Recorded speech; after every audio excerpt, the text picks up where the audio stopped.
This essay is by George Orwell, and it's called A Hanging. It was in Burma, a sodden morning of the rains.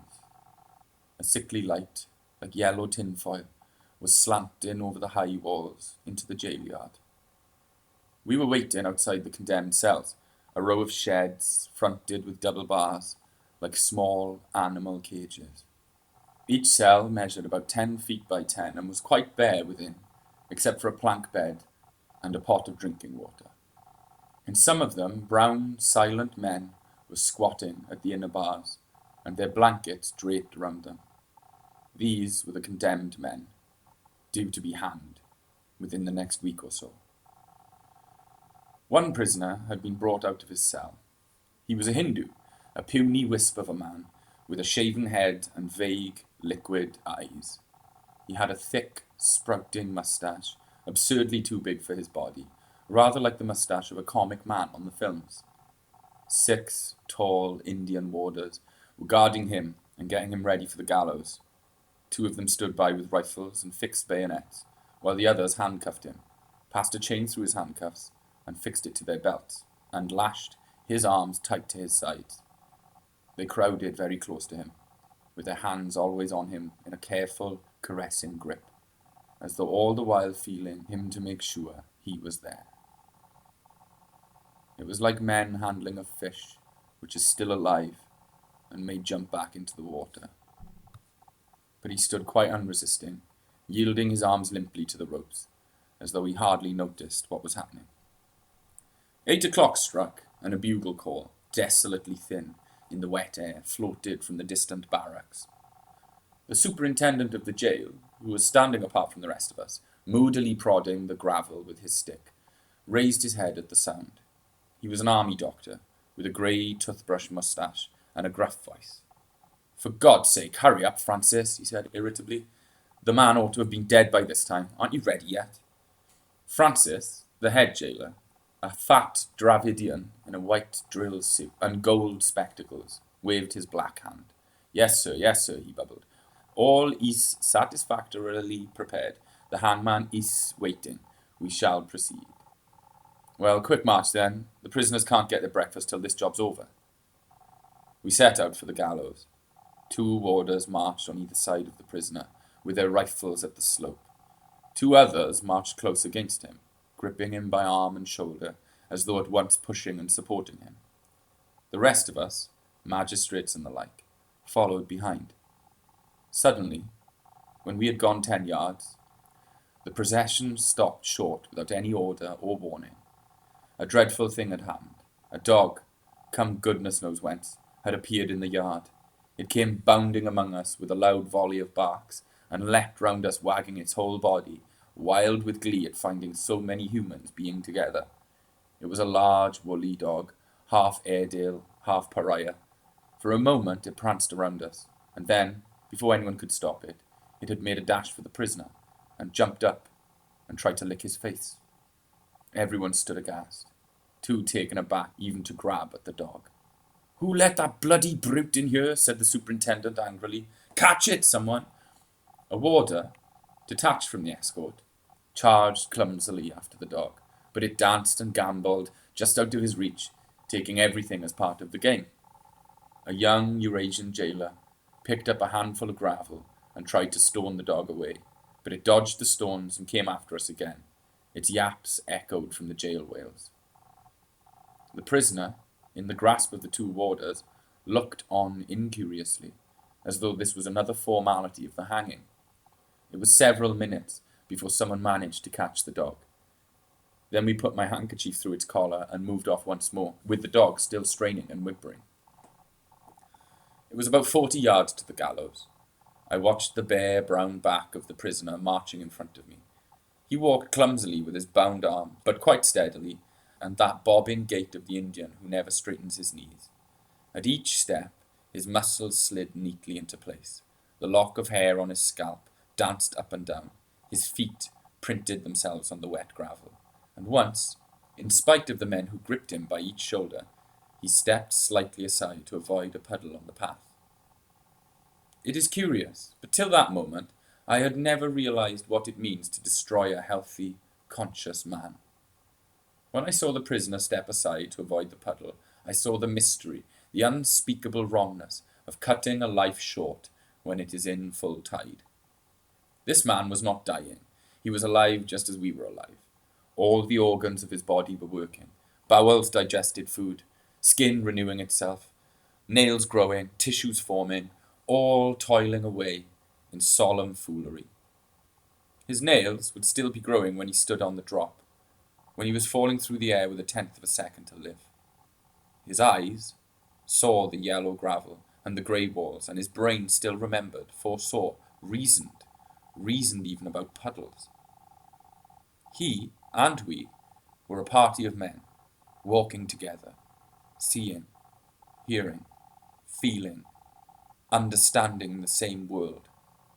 And in 2 minutes, with a sudden snap, one of us would be gone. One mind less, one world less. The gallows stood in a small yard, separate from the main grounds of the prison, and overgrown with tall, prickly weeds. It was a brick erection, like 3 sides of a shed, with planking on top, and above that 2 beams and a crossbar, with the rope dangling. The hangman, a grey-haired convict in the white uniform of the prison, was waiting beside his machine. He greeted us with a servile crouch as we entered. At a word from Francis, the 2 warders, gripping the prisoner more closely than ever, half led, half pushed him to the gallows and helped him clumsily up the ladder. Then the hangman climbed up and fixed the rope around the prisoner's neck. We stood waiting, 5 yards away. The warders had formed in a rough circle round the gallows, and then, when the noose was fixed, the prisoner began crying out on his God. It was a high, reiterating cry of Ram, Ram, Ram, Ram, not urgent and fearful like a prayer or a cry for help, but steady, rhythmical, almost like the tolling of a bell. The dog answered the sound with a whine. The hangman, still standing on the gallows, produced a small, cotton bag like a flour bag and drew it down over the prisoner's face. But the sound, muffled by the cloth, still persisted, over and over again. Ram, Ram, Ram, Ram, Ram. The hangman climbed down and stood ready, holding the lever. Minutes seemed to pass. The steady, muffled cry from the prisoner went on and on. Ram, Ram, Ram, never faltering for an instant. The superintendent, his head on his chest, was slowly poking the ground with his stick. Perhaps he was counting the cries, allowing the prisoner a fixed number, 50 perhaps, or 100. Everyone had changed colour. The Indians had gone grey like bad coffee, and 1 or 2 of the bayonets were wavering. We looked at the lashed, hooded man on the drop and listened to his cries. Each cry another second of life. The same thought was in all our minds. Oh, kill him quickly. Get it over. Stop that abominable noise. Suddenly, the superintendent made up his mind. Throwing up his head, he made a swift motion with his stick. Chalo! He shouted, almost fiercely. There was a clanking noise, and then dead silence. The prisoner had vanished, and the rope was twisting on itself. I let go of the dog, and it galloped immediately to the back of the gallows. But when it got there, it stopped short, barked, and then retreated into a corner of the yard, where it stood among the weeds, looking timorously at us. We went round the gallows to inspect the prisoner's body. He was dangling with his toes pointed straight downwards, very slowly revolving, as dead as a stone. The superintendent reached out with his stick and poked the bare body. It oscillated slightly. He's all right, said the superintendent. He backed out from under the gallows and blew out a deep breath. The moody look had gone out of his face quite suddenly. He glanced at his wristwatch. 8 minutes past 8. Well, that's all for this morning, thank God. The warders unfixed bayonets and marched away. The dog, sobered and conscious of having misbehaved itself, slipped after them. We walked out of the gallows yard, past the condemned cells with their waiting prisoners, into the big central yard of the prison. The convicts, under the command of warders armed with lathis, were already receiving their breakfast. They squatted in long rows, each man holding a tin pannikin, while two warders with buckets marched round ladling out rice. It seemed quite a homely, jolly scene after the hanging. An enormous relief had come upon us now that the job was done. One felt an impulse to sing, to break into a run, to snigger. All at once, everyone began chattering gaily. The Eurasian boy, walking beside me, nodded towards the way we had come, with a knowing smile. Do you know, sir, our friend, he meant the dead man, when he heard his appeal had been dismissed, he pissed on the floor of his cell, from fright. Kindly take one of my cigarettes, sir. Do you not admire my new silver case, sir? From the boxwallah, 2 rupees, 8 annas, classy European style. Several people laughed. At what? Nobody seemed certain. Francis was walking by the superintendent, talking garrulously. Well, sir, all has passed off with the utmost satisfactoriness. It was all finished, flick, like that. It is not always so, oh no. I have known cases where the doctor was obliged to go beneath the gallows and pull the prisoner's legs to ensure decease. Most disagreeable. Wriggling about, eh? That's bad, said the superintendent. Ah, sir, it is worse when they become refractory. One man, I recall, clung to the bars of his cage when we went to take him out. You will scarcely credit, sir, that it took 6 warders to dislodge him, 3 pulling at each leg. We reasoned with him. My dear fellow, we said, think of all the pain and trouble you are causing to us. But no, he would not listen.